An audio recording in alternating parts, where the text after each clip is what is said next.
श्री राम जय जय राम। परम पुनीत न जाई तजी किए प्रेम बड़ा पापू। परगटी न कत महेशु कसु हृदय अधिक संतापू। सपन सती परम पवित्र हैं, इसीलिए उन्हें छोड़ते भी नहीं बनता और प्रेम करने में बड़ा पाप है। प्रकट करके महादेव जी कुछ भी नहीं कहते, परंतु उनके हृदय में बड़ा संताप है। तब शिव जी ने प्रभु श्री रामचंद्र जी के शरण कमलों में सिर नवाया और श्री राम जी का स्मरण करते ही उनके मन में यह आया कि सती के इस शरीर से मेरी पति रूप में भेंट नहीं हो सकती। और शिव जी ने अपने मन में यह संकल्प कर लिया। स्थिर बुद्धि शंकर जी ऐसा विचार कर श्री रघुनाथ जी का स्मरण करते हुए अपने घर कैलाश को चलते समय सुंदर आकाशवाणी हुई कि हे महेश, आपकी जय हो। आपने भक्ति की असी दृढ़ता की।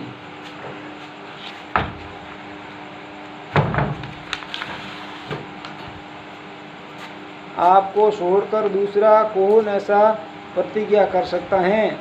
आप श्री रामचंद्र जी के भक्त हैं, समर्थन हैं और भगवान हैं। इस आकाशवाणी को सुनकर सती जी के मन में चिंता हुई और उन्होंने संकुचाते हुए शिव जी से पूछा, हे कृपालु, कहिए आपने कौन सी प्रतिज्ञा की है।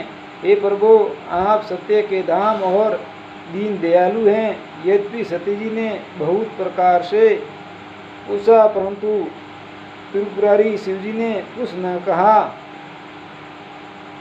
सती जी ने हृदय में अनुमान किया कि सर्वज्ञ शिव जी सब जान गए। मैंने शिव जी से कपट लिया।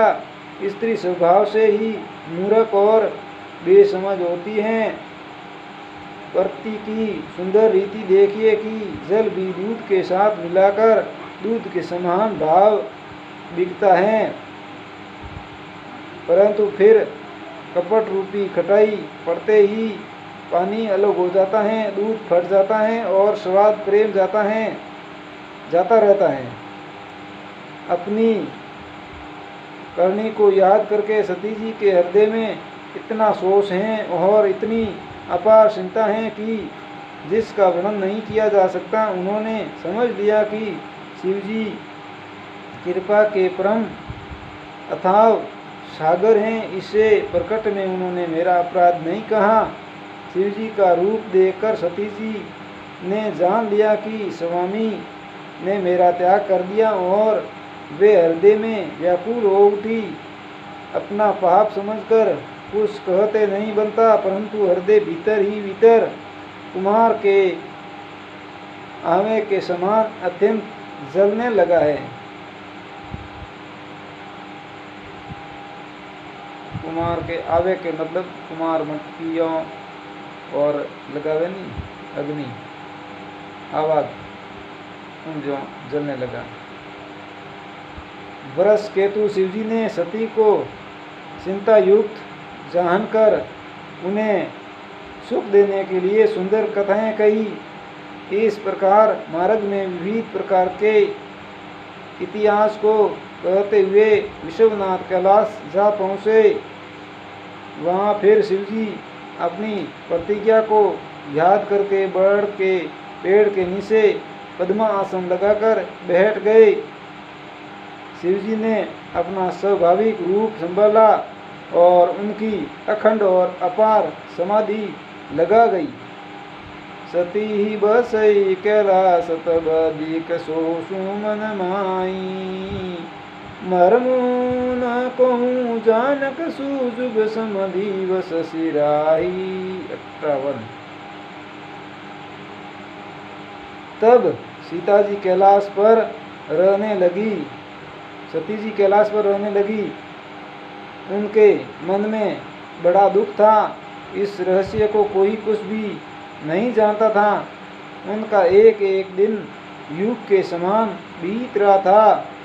सती जी के हृदय में नित्य नया और भारी सोच हो रहा था कि मैं इस दुख समुद्र के पार कब जाऊंगी। मैंने जो श्री रघुनाथ जी का अपमान किया और फिर पति के वचनों को झूठ जाना, इसका फल विधाता ने मुझको दिया। जो उचित था वही किया, परंतु हे विधाता, अब तुझे यह उचित नहीं है जो शंकर से विमुख होने पर भी मुझे जिला रहा है। सती जी के हृदय की ग्लानि कुछ कहीं नहीं जाती। बुद्धिमती सती जी ने मन में श्री रामचंद्र जी का स्मरण किया और कहा, हे प्रभु, यदि आप दीन दयालु कहलाते हैं और वेदों ने आपका यह यश गाया है कि आप दुखों को हरने वाले हैं, तो मैं हाथ जोड़कर विनती करती हूँ कि मेरे यह देह जल्दी छूट जाए। यदि मेरा शिव जी के शरणों में प्रेम है और मेरा यह प्रेम का व्रत मन, वचन और कर्म आचरण के आसन से सत्य हैं,